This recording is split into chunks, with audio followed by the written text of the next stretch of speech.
ఏంటి will and 11 హ్యాండ్రీ క్రీల్ పిల్లలా? Eddy and Billy ఇంకా బ్రతికే ఉన్నారా? ఇలాంటి థియరీస్ ని క్రియేట్ చేస్తున్న స్ట్రేంజర్ థింగ్స్ ఫ్యాన్స్ అందరికి ఈ వీడియోలో కెనాన్ ఫ్యాక్ట్స్ బ్రేక్ చేద్దాం.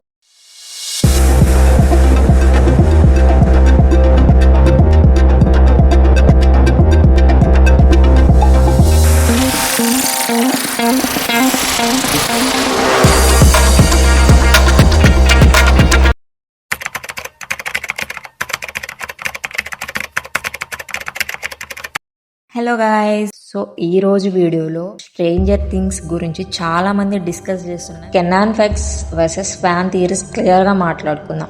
ముందు ఒకటి క్లియర్ చేద్దాం, ఫ్యాన్ థియరీస్ ఇంట్రెస్టింగ్ ఉంటాయి, కానీ కెనాన్ అంటే డైరెక్టర్స్ అఫీషియల్ గా కన్ఫర్మ్ చేసిన స్టోరీ. ముందు ఫ్యాన్ థియరీస్ చూద్దాం.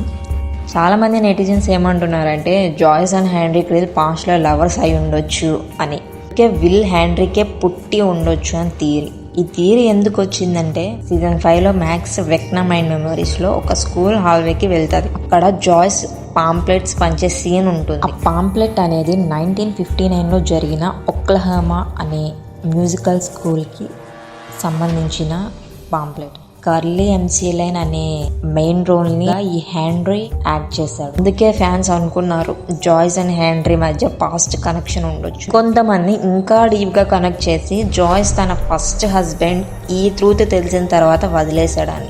ఇంకా కొన్ని పాపులర్ థియరీ 11 కూడా హెన్రీ కూతురే అని, విల్ అండ్ 11 సెవెంత్ పిల్లలని సోషల్ మీడియాలో చాలా మంది చెప్తున్నారు. ఇవన్నీ ఫ్యాన్ థియరీస్. ఇప్పుడు యాక్చువల్ కెనాన్ ఫ్యాక్ట్స్ చూద్దాం. కెనాన్ ప్రకారం హెన్రీ క్రీల్ని డాక్టర్ బ్రెనర్ చిన్న ఏజ్లోనే హాకిన్స్ ల్యాబ్లో కస్టడీలోకి తీసుకున్నాడు. హెన్రీని టెస్ట్ సబ్జెక్ట్ 1గా. హెన్రీకి నార్మల్ చైల్డ్హుడ్ లేదు, like school, college, outside life ఇవన్నీ ఆల్మోస్ట్ ఎక్స్పీరియన్స్ చేయలేదు. ఇప్పుడు కంప్లీట్గా ల్యాబ్ కంట్రోల్లోనే పెరిగాడు. So Joyce and Henry lovers అనే షోలో ఇప్పటి వరకు అయితే కన్ఫర్మ్ చేయలేదు, జస్ట్ హింట్ మాత్రమే ఇచ్చారు. సో చూద్దాం వాల్యూమ్ 2లో ఏం జరగబోతుందో. ఇంకొక థియరీ చూద్దాం. 11 కూడా హెన్రీ కూతురే అంటున్నారు. దీని కెనాన్ ఫ్యాక్ట్ వచ్చేసరికి 11 హెన్రీ కూతురు అస్సలకి కాదు. డాక్టర్ బ్రెనర్ 11 ఒక మదర్ టెర్రీ ఈవస్ పై హెన్రీ యొక్క బ్లడ్ తో ఎంకే అల్ట్రా ఎక్స్పెరిమెంట్ ఒకటి చేస్తాడు. ఆ టైంలో 11కి సూపర్ పవర్స్ వస్తాయి. ఇప్పుడు ఇంకొక ఇంట్రెస్టింగ్ థియరీకి వెళ్దాం. చాలా మంది ఏమంటున్నారంటే ఎడ్డీ మన్సన్ అసలు చనిపోలేదని.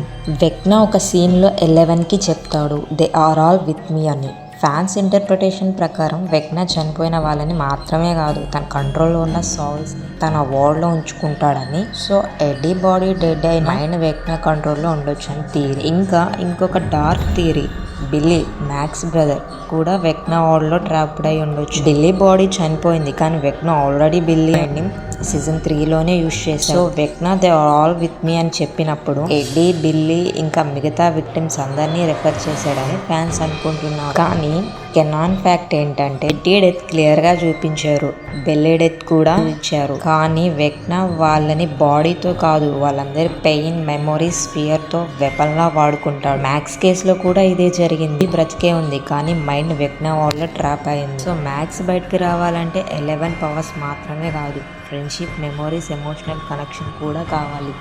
సో ఈ థియరీస్, ఫ్యాక్ట్స్ పక్కన పెడితే వాల్యూమ్ 2లో ఏం జరగబోతున్నాయి, క్యూరియాసిటీ ఎక్కువ పెరిగిపోతుంది ఎప్పుడెప్పుడు చూద్దామని. సో గైస్, మీరు కూడా వెయిట్ చేస్తున్నారా?